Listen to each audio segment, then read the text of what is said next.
দক্ষিণ এশিয়ার রাজনীতিতে বইছে পরিবর্তনের ঝোড়ো হাওয়া। বাংলাদেশের মসনদে পালাবদলের রেশ কাটতে না কাটতেই ওয়াশিংটন থেকে ভেসে এলো এক অভাবনীয় ও চাঞ্চল্যকর বার্তা। বাংলাদেশের নতুন প্রধানমন্ত্রী তারেক রহমানকে সরাসরি চিঠি লিখে অভিনন্দন জানিয়েছেন মার্কিন প্রেসিডেন্ট ডোনাল্ড জে ট্রাম্প। সঙ্গে টেবিলে রেখেছেন এমন এক প্রস্তাব যা এই অঞ্চলের সামরিক ও কৌশলগত সমীকরণ বদলে দিতে পারে পুরোপুরি। প্রেসিডেন্ট ট্রাম্পের চিঠির সবচেয়ে বিস্ফোরক অংশ ছিল প্রতিরক্ষা সহযোগিতা নিয়ে। তিনি অত্যন্ত স্পষ্ট ভাষায় দীর্ঘদিনের ঝুলে থাকা দুটি প্রতিরক্ষা চুক্তি দ্রুত চূড়ান্ত করতে অনুরোধ করেন প্রধানমন্ত্রীকে। ট্রাম্পের ভাষায় এই চুক্তিগুলো সই হলেই বাংলাদেশের সেনাবাহিনী পাবে আমেরিকার তৈরি উচ্চমানের বিশ্বের সেরা সরঞ্জাম। কূটনৈতিক বিশ্লেষকরা মনে করছেন এটি কেবল সাধারণ কোনো প্রস্তাব নয়, এর মাধ্যমে ঢাকাকে বেইজিং ও মস্কোর বলয় থেকে বের করে আনতে চাইছে ওয়াশিংটন। পাশাপাশি নিজেদের অত্যাধুনিক সামরিক প্রযুক্তির অংশীদার করতে চাইছে। প্রতিরক্ষার পাশাপাশি ট্রাম্পের নজর বাংলাদেশের আকাশপথ ও অর্থনীতির উপর। চিঠিতে এগ্রিমেন্ট অফ রেসিপ্রোকাল ট্রেড বাস্তবায়নের মাধ্যমে বোয়িং থেকে অন্তত 25টি যাত্রীবাহী বিমান কেনার একটি প্রচ্ছন্ন ইঙ্গিত দেওয়া হয়েছে।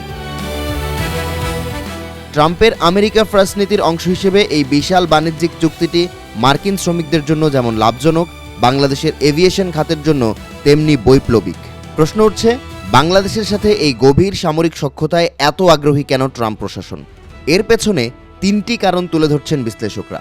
প্রথমত, ইন্দো প্যাসিফিক কৌশল। বঙ্গোপসাগরের নিয়ন্ত্রণ ও মুক্ত ইন্দো প্যাসিফিক অঞ্চলে বাংলাদেশের কৌশলগত অবস্থান ওয়াশিংটনের জন্য এখন অপরিহার্য। বাংলাদেশ ঐতিহাসিকভাবে চীনের সামরিক সরঞ্জামের ওপর নির্ভরশীল। ট্রাম্প চাইছেন এই নির্ভরতা কমিয়ে ঢাকাকে মার্কিন প্রযুক্তির ছায়াতলে নিয়ে আসতে। তৃতীয়ত, চলে আসছে আঞ্চলিক নেতৃত্বের ইস্যু। নতুন সরকারের সাথে শুরুতেই এমন আগ্রাসী চুক্তি করতে চায় ওয়াশিংটন। ধারণা করা হচ্ছে এর মাধ্যমে ভারতের পাশাপাশি বাংলাদেশকে দক্ষিণ এশিয়ার একটি শক্তিশালী স্বতন্ত্র শক্তি হিসেবে স্বীকৃতি দিতে চায় যুক্তরাষ্ট্র।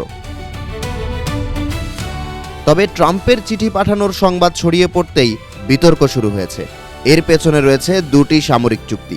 বিশেষজ্ঞরা বলছেন এসিএসএ চুক্তি সই হলে মার্কিন ও বাংলাদেশি বাহিনী একে অপরের জ্বালানি, খুচরা যন্ত্রাংশ এবং লজিস্টিক সুবিধা ব্যবহার করতে পারবে। অন্যদিকে জিএসওএমআইএ মূলত সামরিক গোয়েন্দা তথ্য বিনিময়ের সুরক্ষা চুক্তি।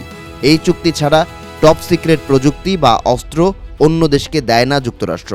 তারেক রহমান সরকারের প্রতি ট্রাম্পের এই আহ্বানকে বাংলাদেশের প্রতিরক্ষা শক্তি আধুনিকায়নের বিশাল সুযোগ হিসেবে দেখা হচ্ছে, যদিও এর সঙ্গে যোগ হবে এক কঠিন কূটনৈতিক পরীক্ষা, ওয়াশিংটন ও বেইজিংকে ভারসাম্যের চ্যালেঞ্জ।